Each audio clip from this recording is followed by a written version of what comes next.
Ernesto చే Guevara లేదా చే గువేరా లేదా జస్ట్ చే గత 60 ఏళ్లుగా ప్రపంచంలో ఎక్కడ ఏ మూల నిరంకుశాధికార అణచివేత నుంచి స్వాతంత్ర్యం కోరుకుంటున్న పోరాడుతున్న జాతులన్నింటిలో పౌరుషాగ్ని రగిలించేది ఆ ఒక్క అక్షరమే చే గువేరా.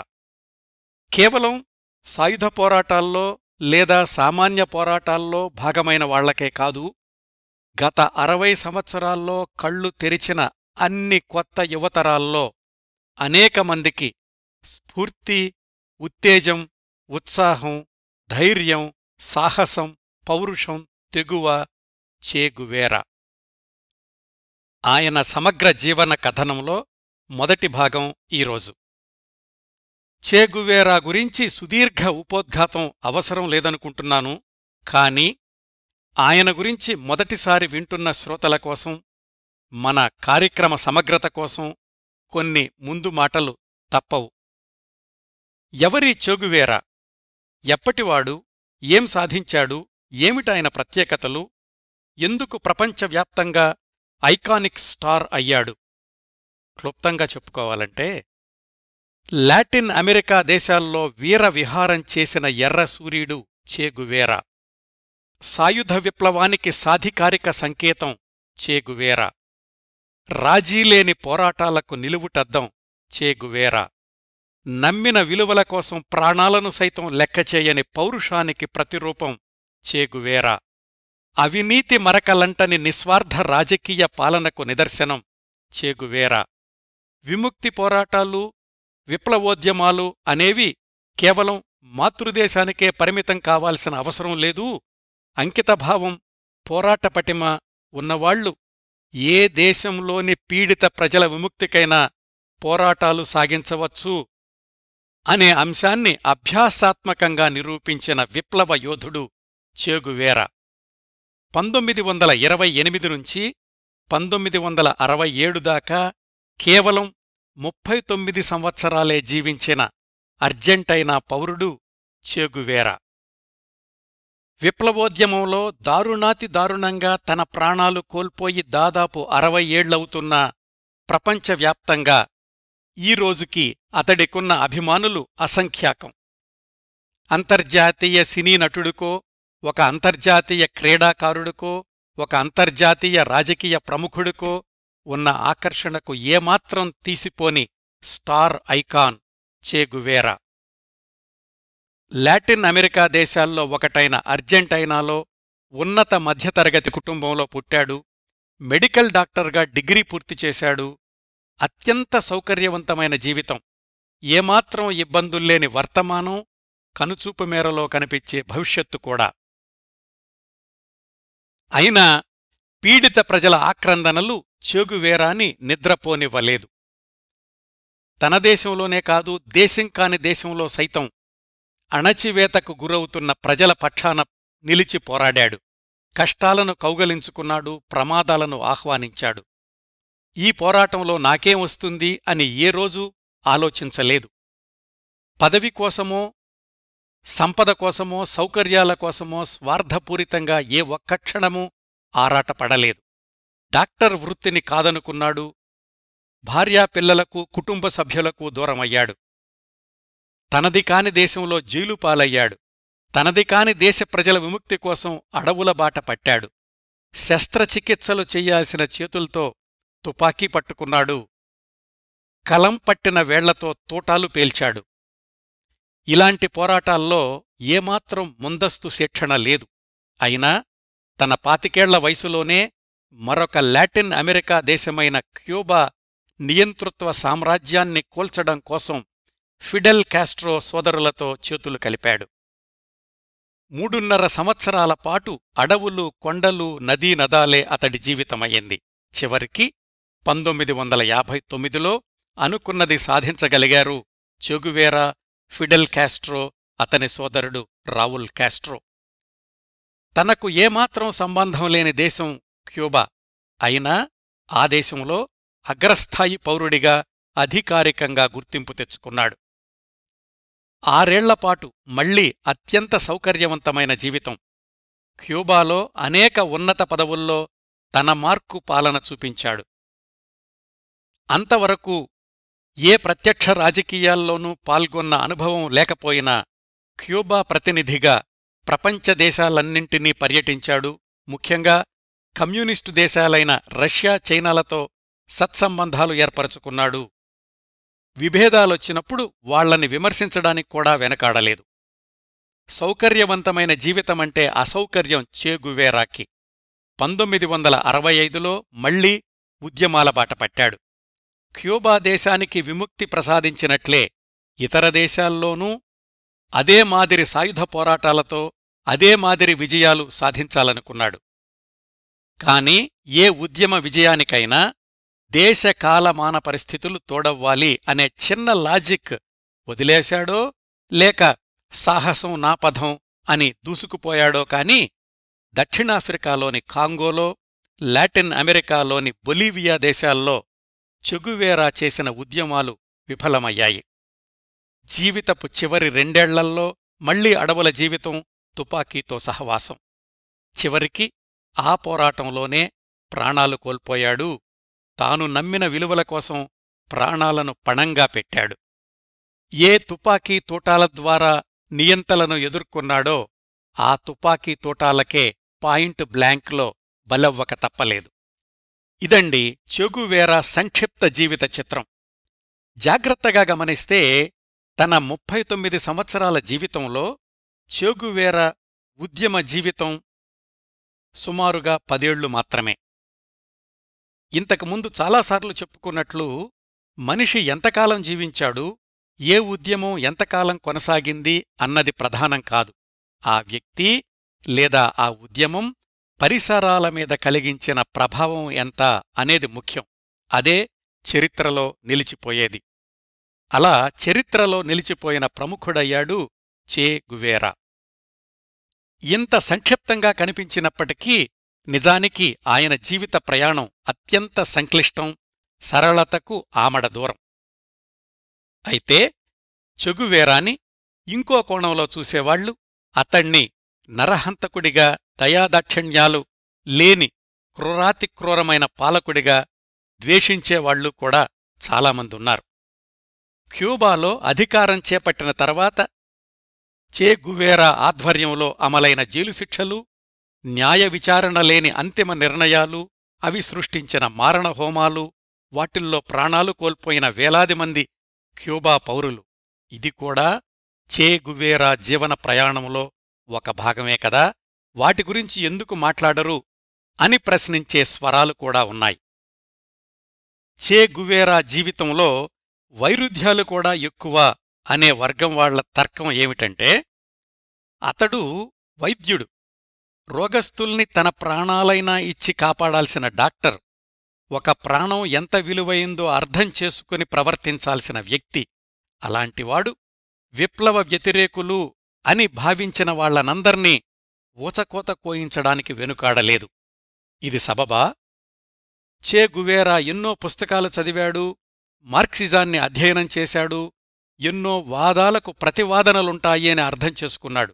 కాని తన విప్లవ భావాలతో ఏకీభవించని వాళ్లని ఏమాత్రం క్షమించలేకపోయేవాడు.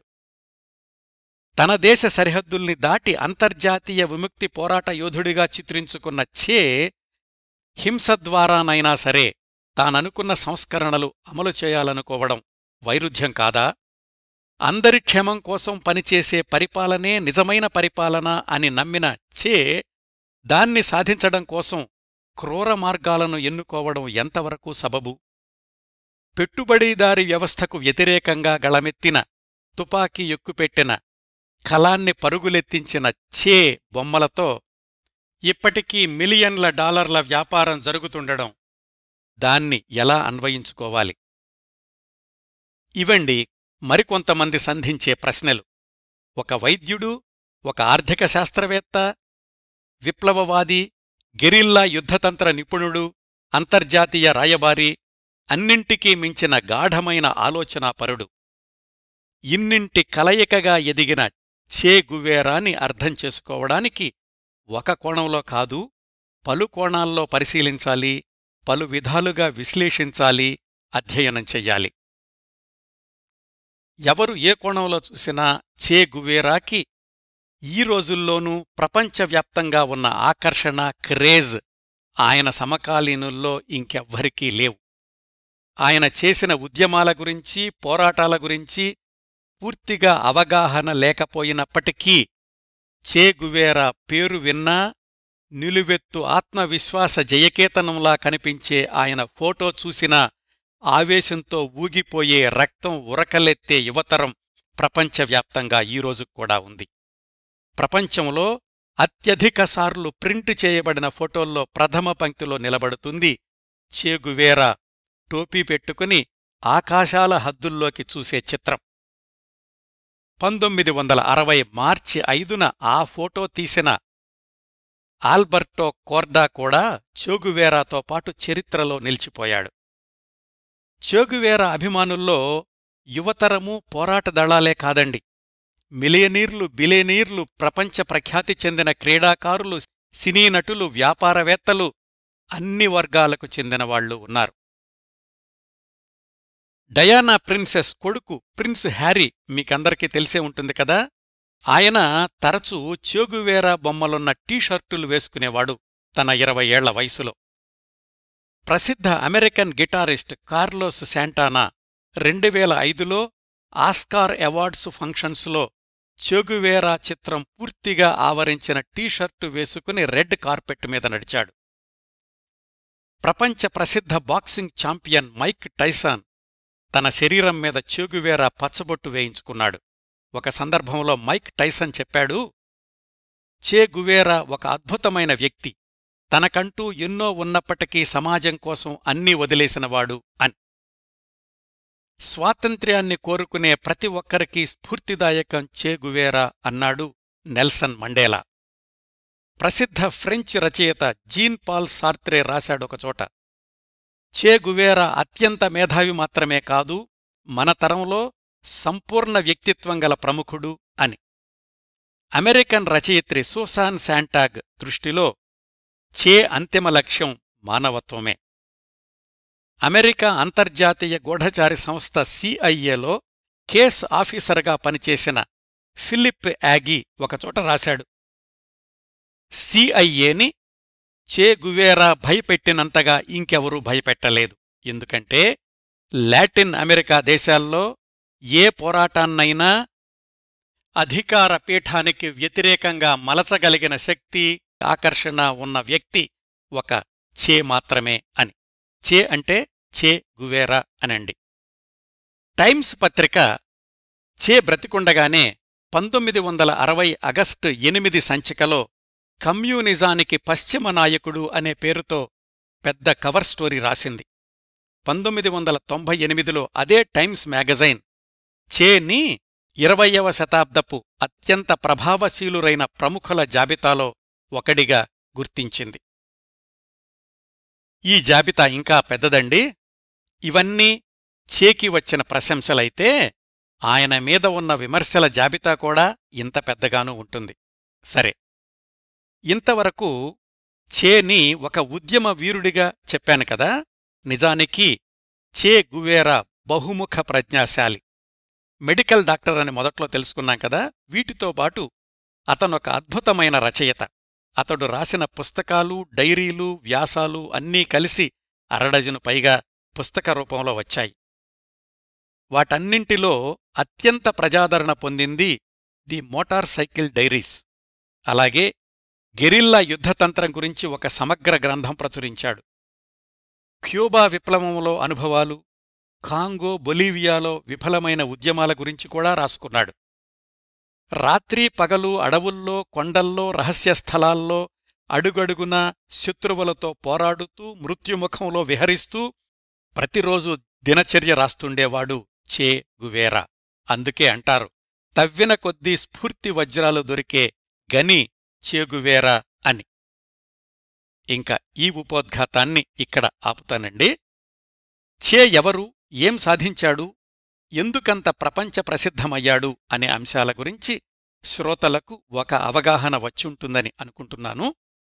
ఇవన్నీ ఎలా సాధించాడు, ఆ క్రమంలో ఆయన ఎదుర్కొన్న ప్రమాదాలు, చేసిన సాహసాలు, ఇవి హౌ అనే ప్రశ్నకు సమాధానాలు, చే జీవనరేఖలు.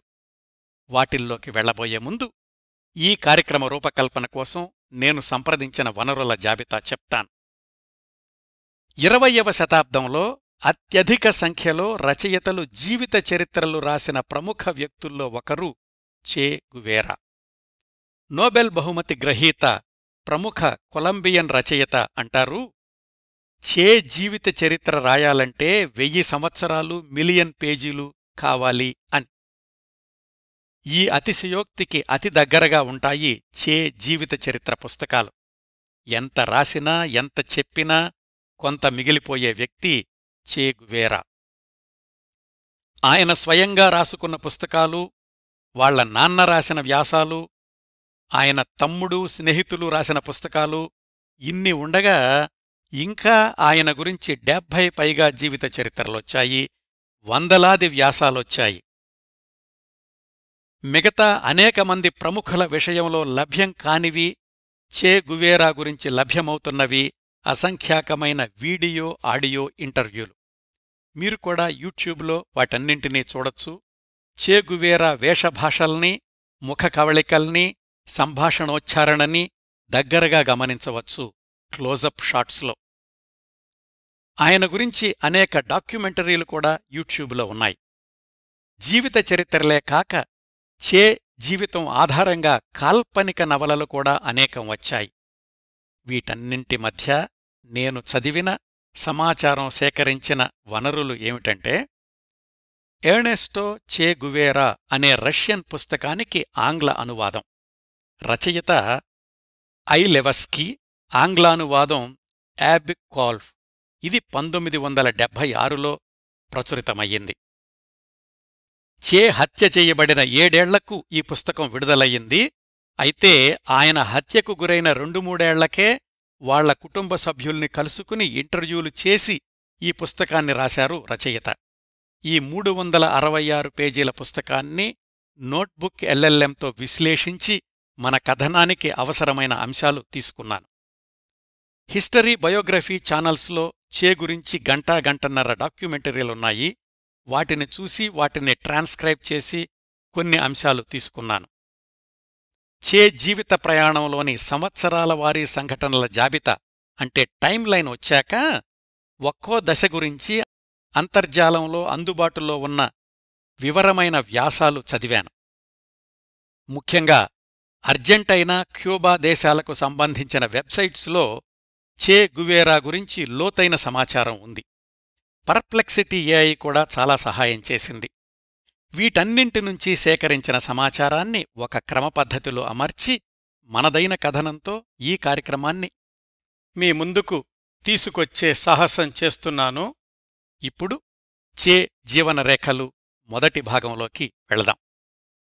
చే లేదా చే గువేరాగా ప్రపంచానికి తెలిసిన ఈనాటి మన కథానాయకుడి పూర్తి పేరు, అసలు పేరు ఎర్నెస్టో గువేరా. చే అనే అక్షరం అతడి అసలు పేరులో లేదు. తర్వాత చాలా సంవత్సరాలకి, సుమారుగా 27-28 సంవత్సరాల వయసులో క్యూబా విప్లవకారులతో పనిచేసేటప్పుడు మధ్యలో వచ్చి చేరింది ఈ చే అనే అక్షరం. అప్పటి వరకు అతడు కేవలం ఎర్నెస్టో గువేరా నే. గువేరా లేదా కొంతమంది గువారా అని కూడా అంటారు. వివిధ భాషల్లో, వివిధ ఉచ్చారణల్లో స్వల్ప వ్యత్యాసాలుంటాయి. వాళ్ళింట్లో ముద్దు పేరు మాత్రం టేట్, టిఈ. వాళ్ల నాన్న పేరు కూడా ఎర్నెస్టో గువేరా. పూర్తి పేరు ఎర్నెస్టో గువేరా లించ్. అందుకే చే గురించిన వ్యాసాల్లో, కథనాల్లో వాళ్ల నాన్న ప్రస్తావన వచ్చినప్పుడు సీనియర్ ఎర్నెస్టో అని, చే గురించిన ప్రస్తావన వచ్చినప్పుడు జూనియర్ ఎర్నెస్టో అని రాస్తారు కొంతమంది రచయితలు. వాళ్ల వంశాచారం ప్రకారం ఇంటి పేర్లు 2 పదాలతో ఉంటాయి. ఒకటేమో తండ్రి ఇంటి పేరు, ఇంకోటి తల్లి ఇంటి పేరు. అందుకే చే పూర్తి పేరుని కొన్ని చోట్ల ఎర్నెస్టో గువేరా లించ్ డీలా సెర్నా అని కూడా రాస్తారు. డీలా సెర్నా అనేది అమ్మ ఇంటి పేరు. ఆమె పూర్తి పేరు సిలియా డి లా సెర్నా. చేలో విప్లవభావాలు, పేదల పట్ల, కార్మిక కర్షకుల పట్ల సానుభూతి భావనలు కలగడానికి కారణం అమ్మానాన్నల నేపథ్యాలు కూడా. వాళ్ల గురించి క్లుప్తంగా తెలుసుకుందాం. ఈ కథనం అంతా లాటిన్ అమెరికా దేశాల్లో ఒకటైన అర్జెంటైనాలో జరిగింది. లాటిన్ అమెరికా దేశాలు అంటే దక్షిణ అమెరికా దేశాలు మరియు మధ్య అమెరికా, కరేబియన్ దీవుల్లోని మరికొన్ని దేశాలు. ముఖ్యంగా లాటిన్, స్పానిష్ భాషలు మాట్లాడేవాళ్లు. ఆయా దేశాల మూలాలున్న వాటిని లాటిన్ అమెరికా దేశాలు అంటారు. సాధారణంగా అమెరికా సంయుక్త రాష్ట్రాలని అమెరికా అని పిలవడం మనందరికీ అలవాటు కదా. నిజానికి అమెరికా అంటే చాలా దేశాల కలయిక. ప్రపంచ పటంలో చూస్తే అటు అలాస్కా పైనుంచి కింద అర్జెంటైనా వరకు అంతా అమెరికానే. దాన్లోని భాగాలే అమెరికా సంయుక్త రాష్ట్రాలు, మధ్య అమెరికా దేశాలు, దక్షిణ అమెరికా దేశాలు, లాటిన్ అమెరికా దేశాలు మొదలైనవి. దక్షిణ అమెరికా మ్యాప్లో పూర్తిగా కింద ఉండే ఆ ఖండంలోని రెండో పెద్ద దేశం అర్జెంటైనా. ఈ అర్జెంటైనాకి 100 సంవత్సరాల క్రిందటే యూరోప్ నుంచి వలస వచ్చిన కుటుంబాలే చే అమ్మానాన్నలవి. చే తాత ముత్తాతలు ఐర్లాండ్ స్వాతంత్ర్య పోరాటాల్లో, స్పానిష్ స్వాతంత్ర్య పోరాటాల్లో, అర్జెంటైనా స్వాతంత్ర్య పోరాటాల్లో పాల్గొన్నవాళ్లే. చే వాళ్ల నాన్నకి చిన్నప్పట్నుంచి కూడా సామ్రాజ్యవాద వ్యతిరేక భావాలు ఉండేవి. చే తల్లి కూడా ప్రోగ్రెసివ్ కుటుంబం నుంచి వచ్చిన మహిళే. వాళ్ళిద్దరికీ 1927లో వివాహమయ్యింది. వాళ్లకి కాస్త దూరపు బంధుత్వం కూడా ఉండేది. పెళ్లైనప్పటికే చే తల్లి సిలియా ఆ కాలానికి అనేక దశాబ్దాలు ముందున్న మహిళ. ధనవంతుల కుటుంబం నుంచి వచ్చినప్పటికీ ఆ భేషజాలు, అలవాట్లు అస్సలు రాలేదు సిలియాకి, అంటే చే గువేరా తల్లికి. చిన్నప్పట్నుంచి దేశ రాజకీయాలన్నా, ప్రపంచ రాజకీయాలన్నా ఆసక్తి ఉండేది ఆమెకు. తన భావాల్ని నిర్మొహమాటంగా వ్యక్తపరుస్తూ ఉండేది. మౌలికంగా క్రైస్తవ మతానికి చెందినవాళ్లే కాని పెళ్లయ్యేసరికే ఇద్దరూ చర్చికి వెళ్లేవాళ్లు కాదు. తర్వాత రోజుల్లో పిల్లల్ని కూడా చర్చికి వెళ్లమని ఎప్పుడూ చెప్పలేదు, వాళ్లు వెళ్లలేదు. సిలియా అంటే చే తల్లి అర్జెంటైనాలో కారు డ్రైవింగు నేర్చుకున్న మొదటి మహిళ. కేవలం పాదాచారులకు మాత్రమే అని బోర్డు ఉన్న వీధుల్లో కూడా కారు డ్రైవ్ చేస్తుండేదావిడ. పొడవైన జుత్తుని కత్తిరించుకుని బాబ్డ్ హెయిర్ చేయించుకుంది చిన్న వయసులోనే. స్త్రీవాద ఉద్యమాల్లో పాల్గొని స్త్రీల సమస్యల గురించి ఉపన్యాసాలిస్తుండేది. ఇదంతా కూడా 100 సంవత్సరాల క్రిందట చెగువేరా తల్లి జీవన శైలండి.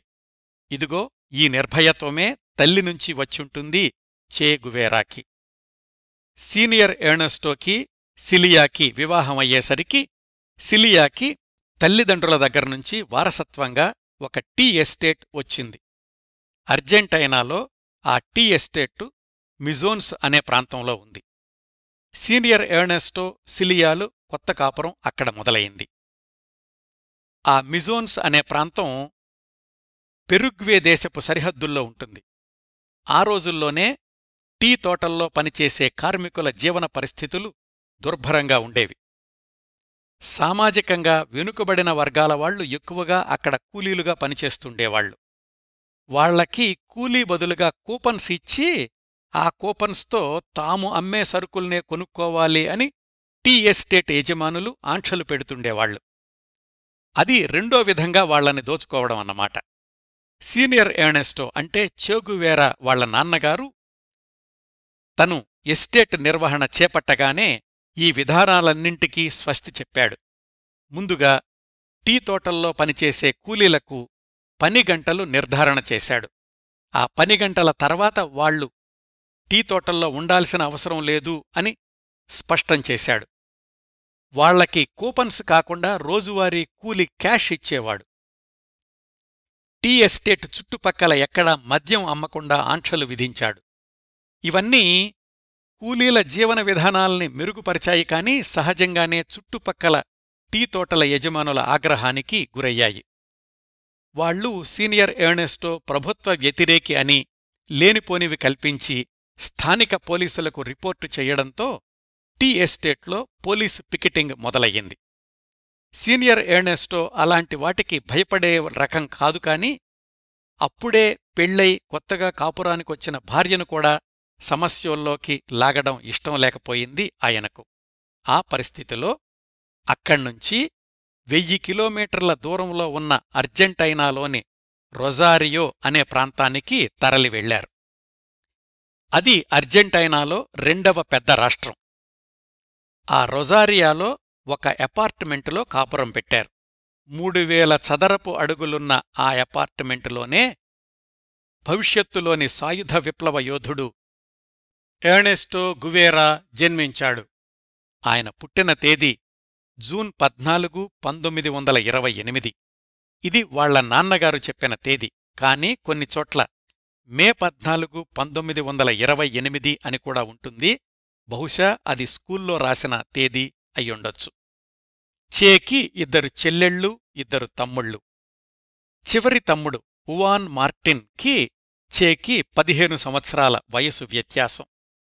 చే తోబుట్టువుల్లో ఈ చిన్న తమ్ముడొక్కడే చే ఆదర్శభావాల్ని వారసత్వంగా స్వీకరించాడు. తర్వాత సంవత్సరాల్లో అర్జెంటైనా రాజకీయ పోరాటాల్లో పాల్గొని 8-10 సంవత్సరాలు జైలుక్కూడా వెళ్లాడు చే చిన్న తమ్ముడు.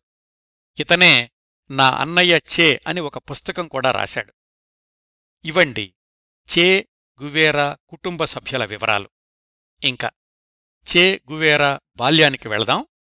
చే పుట్టే సమయానికి ప్రపంచమంతా ఆర్థిక మాంద్యం అలముకుంది. విదేశాలకు ఎగుమతులు నిలిచిపోయాయి. చే తండ్రి రొజారియా రావడంలో ఉద్దేశమేమిటంటే అక్కడ ఒక టీ ఫ్యాక్టరీ పెడదాము అనుకున్నాడు. చాలా నెలలు ప్రయత్నించాడు. కాని ఆ ప్రయత్నాలు ఆదిలోనే బెడిసికొట్టాయి. ఎందుకంటే అప్పటికి ఎగుమతుల వ్యాపారాలు నిలిచిపోయాయి కాబట్టి.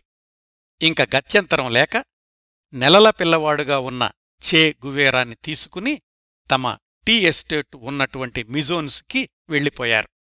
అక్కడ వాళ్ళిల్లు ఒక కొండమీద ఉండేది. అంతా చెక్కతో నిర్మించబడిన ఇల్లు. చలికాలం బాగా చల్లగా ఉండేది. చే గువేరా అంటే అప్పటికి ఎర్నెస్టో గువేరా పుట్టిన 2 ఏళ్లకి 1930 మే 2న ఆయన 2 ఏళ్ల వయసులో మొట్టమొదటిసారి ఆస్తమా అటాక్ వచ్చింది. ఉబ్బసం అటాక్ వచ్చింది. విపరీతంగా ఎగశ్వాస. ఊపిరి పీల్చుకోవడానికి ఇబ్బంది పడేవాడు. రాత్రిళ్ళు ఊపిరాడకపోతే తల్లి సిలియా చేని ఎత్తుకుని గంటల కొద్దీ ఇంట్లోకి బయటికి తిరుగుతూ ఉండేది. అంత చిన్న వయసులో దాడి చేసిన ఆస్తమా ఉబ్బసం జీవితాంతం చే గువేరాని వెంటాడింది. మరణించే ముందు క్షణాల వరకు ఉబ్బసం వ్యాధితో పోరాడుతూనే ఉన్నాడు. తన దీర్ఘవ్యాధితో పోరాడుతూనే తరువాతి దశాబ్దాల్లో ఉద్యమాలతో మమేకమయ్యాడు. ఉబ్బసం వ్యాధికి అత్యంత ప్రమాదకరమైన చిత్తడి అడవులు, దుమ్ము ధూళితో నిండిన పల్లెదారుల్లో గెరిల్లా యోధుడై సంచరించాడు. వాళ్ల నాన్న రాసిన పుస్తకంలో అన్నాడొకచోట, చే చిన్ననాటినుంచే తన శరీర బలహీనతను ధైర్యంతో ఎదుర్కోవడం నేర్చుకున్నాడు. ఆ క్రమంలోనే ధైర్యవంతుడయ్యాడు అని. రోజురోజుకీ ఎక్కువవుతున్న ఉబ్బసం వ్యాధి నుంచి కొడుక్కి ఎక్కడ ఉపశమనం దొరుకుతుందా అని అర్జెంటైనాలో వివిధ నగరాలు తిరిగి చివరికి కోర్డోబా ప్రాంతంలోని ఆల్టాగ్రేసియా అనే ఊళ్ళో స్థిరపడ్డారు. అక్కడ స్వచ్ఛమైన గాలి, పర్వతాలు, నదులు ఇవన్నీ ఊహ తెలిసిన దగ్గర్నుంచే చే గువేరాకి ప్రకృతి మీద అపారమైన ప్రేమను కలిగించాయి. అనారోగ్యం వల్ల స్కూలుకు పంపించడానికి వీలయ్యేది కాదు. తల్లే చేకి ప్రథమ గురువు.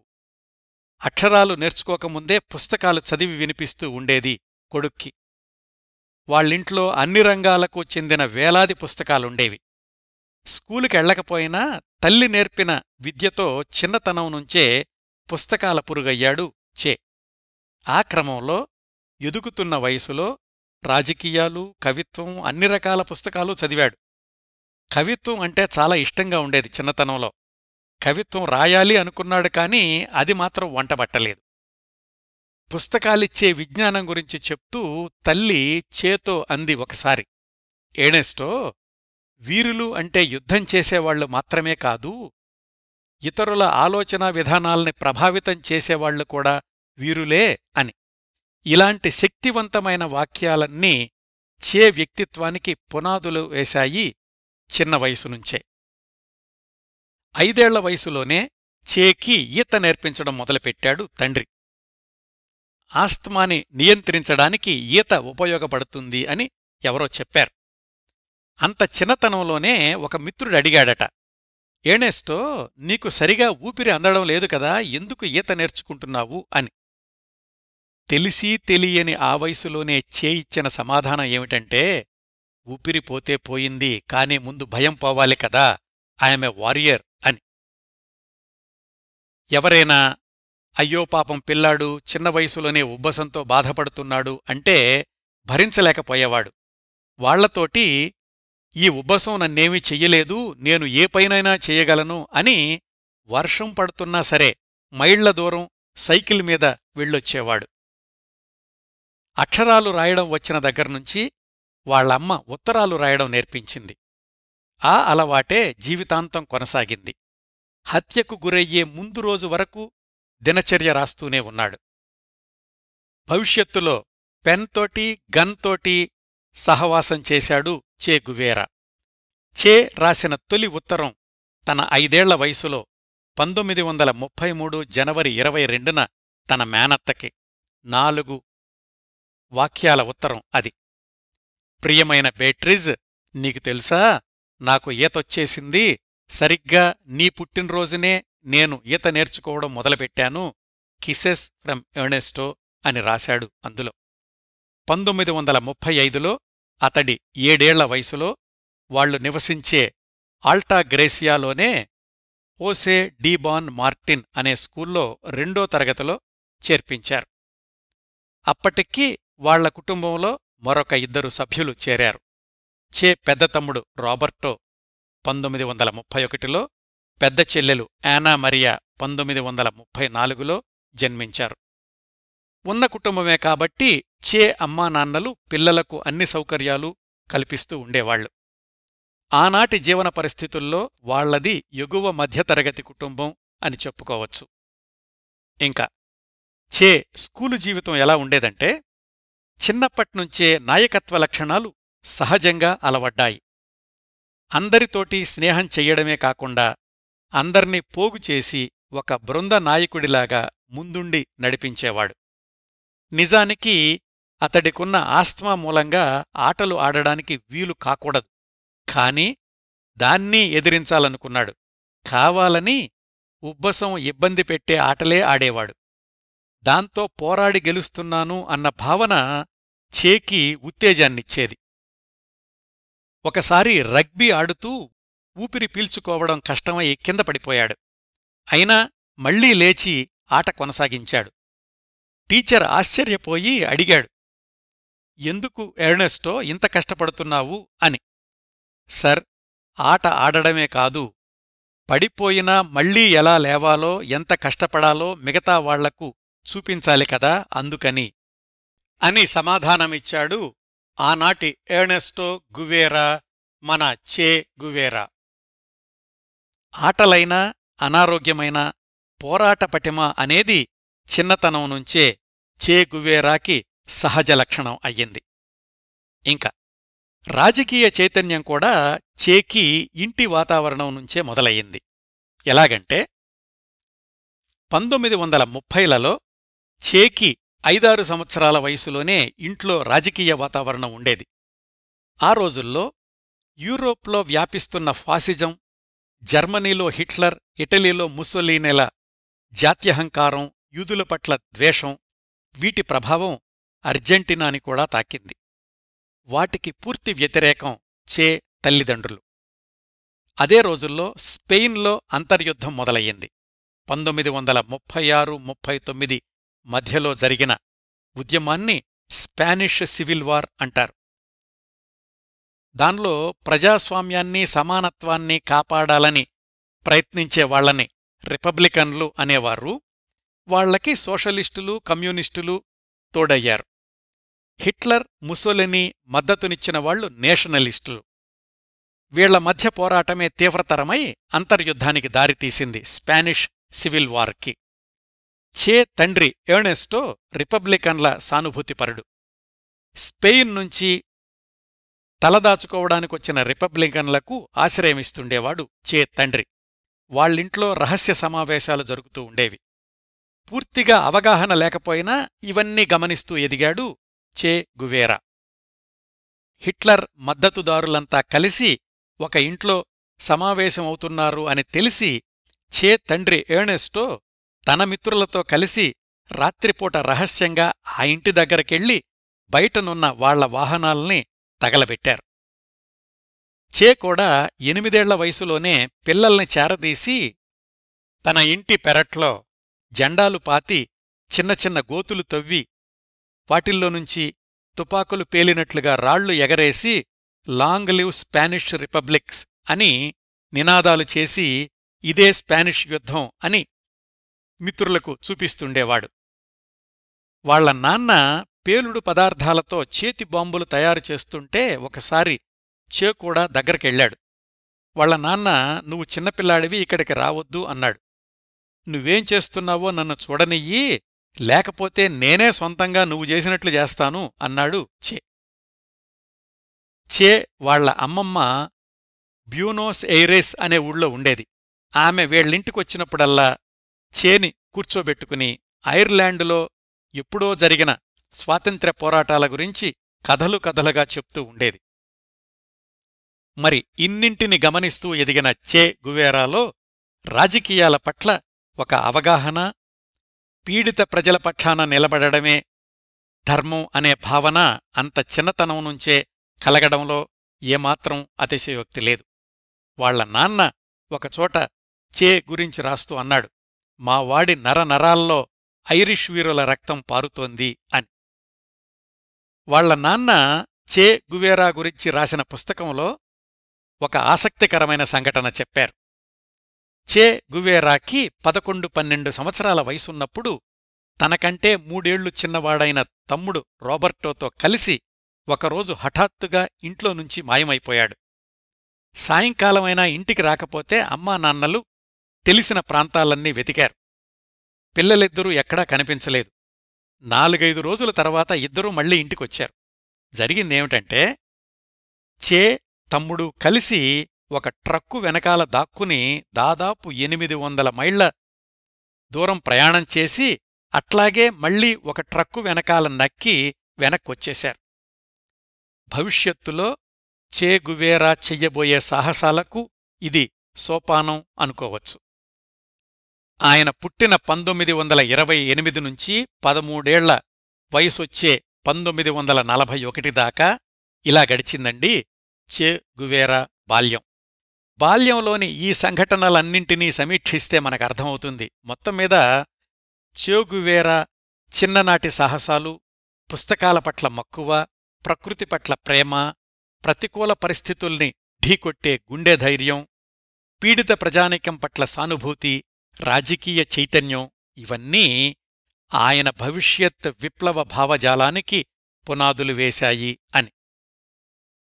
తరువాత 1941 నుంచి 1950 దాకా చే గువేరా జీవితంలో జరిగిన కొన్ని ఆసక్తికరమైన సంఘటనల గురించి తెలుసుకుందాం. 1941లో తాము నివసించే ఆల్టాగ్రేసియా నగరం నుంచి 30 మైళ్ల దూరంలో ఉన్న కార్డోబా నగరంలోని కాలేజీలో చేర్పించారు చే గువేరాని. అప్పటికీ ఇంకా అతని పేరు ఎర్నెస్టో గువేరానే. ఇంట్లో అయితే టేట్ అని ముద్దు పేరుతో పిలుచుకుంటుండేవాళ్లని చెప్పాను కదా. కార్డోబా కాలేజీలో చేరినప్పటికీ చే వాళ్ల కుటుంబం మాత్రం ఆల్టాగ్రేసియాలోనే ఉండేది. వాళ్లమ్మకి డ్రైవింగ్ వచ్చు అని చెప్పాను కదా. వాళ్లకున్న ఒక పాత కారులో రోజు చేని కార్డోబా కాలేజీకి తీసుకొస్తూ ఉండేది. ఈ పాత కారు ప్రయాణం 4 ఏళ్లు కొనసాగింది.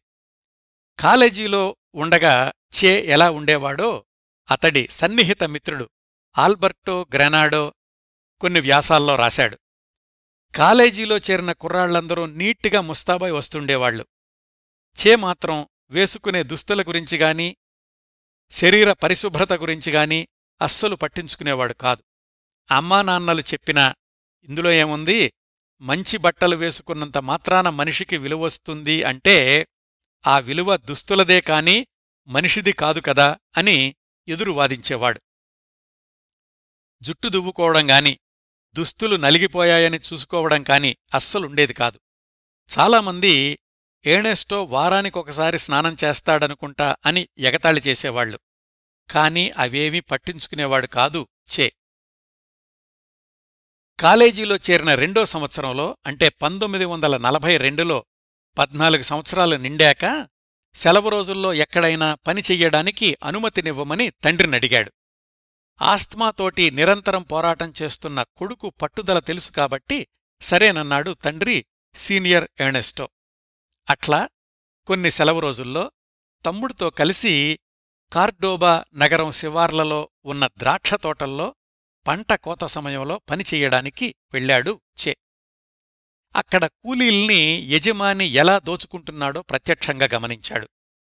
అది అన్యాయం అని తెలిసి ఊరికే ఉండలేకపోయాడు. తమ్ముడితో కలిసి ఆ యజమానిని ప్రశ్నించడానికని వెళ్లాడు. తను ఇంకా అక్కడ కూలీనే. వీళ్ల అదృష్టమో అతని యజమాని అదృష్టమో కాని సమయానికి అందుబాటులో లేడు. ఈలోగా ఆ వాతావరణం చే ఆరోగ్యానికి సరిపడలేదు. ఉబ్బసం వ్యాధి తీవ్రతరమైంది.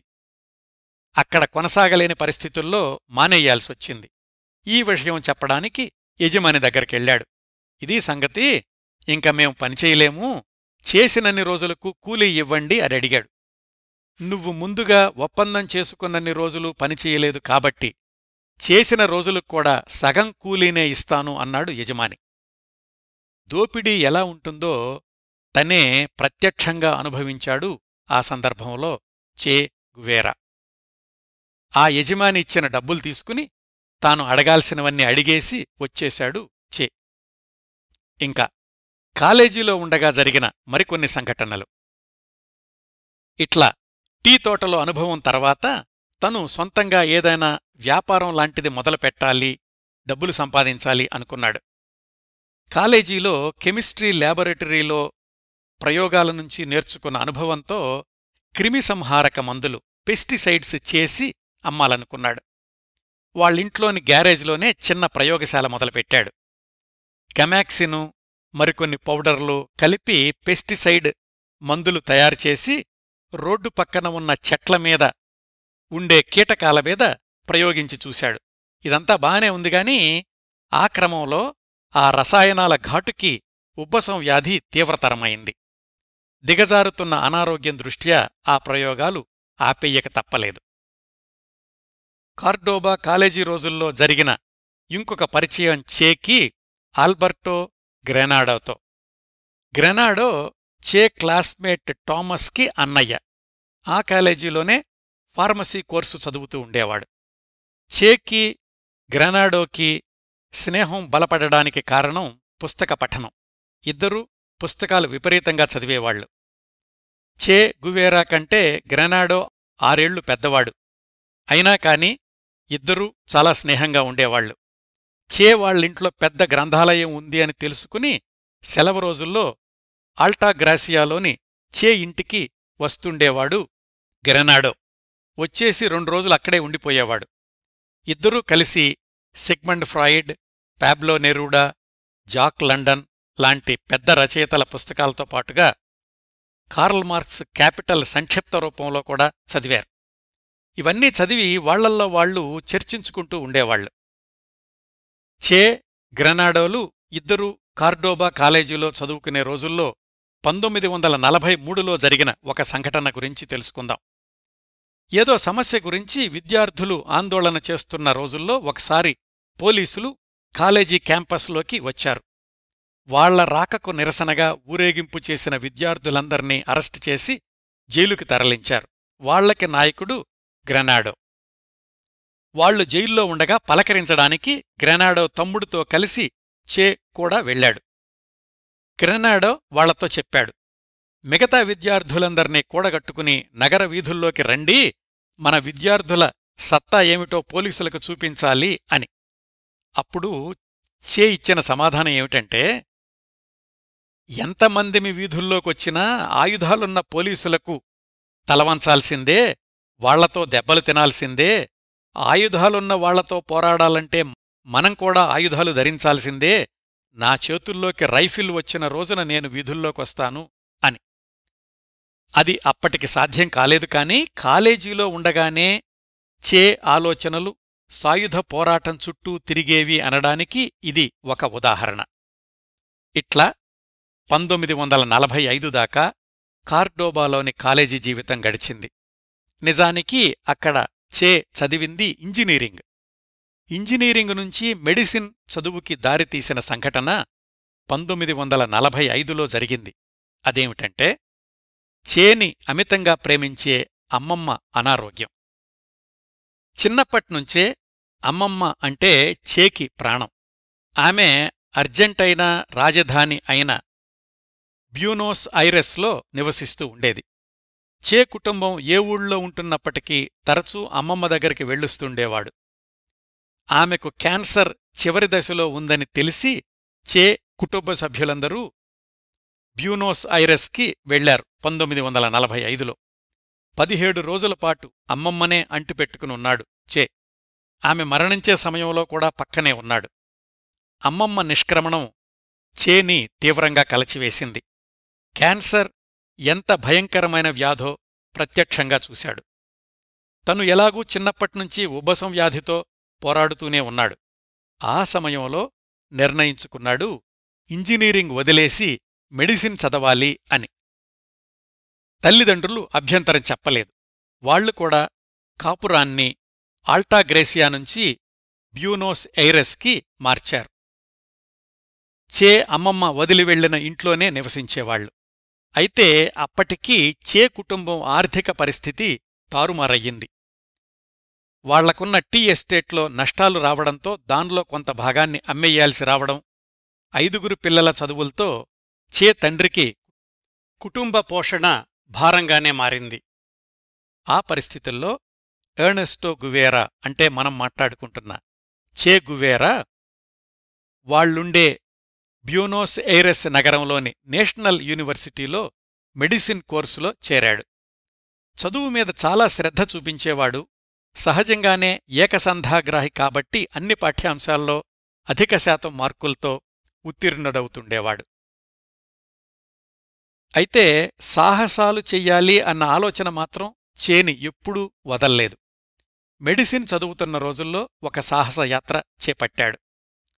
1950 ఫిబ్రవరిలో మైక్రాన్ మోపెడ్ అనే సంస్థ వాళ్లు మామూలు సైకిళ్లకి ఇంజన్లు అమర్చే కొత్త విధానాన్ని అమల్లోకి తీసుకొచ్చారు.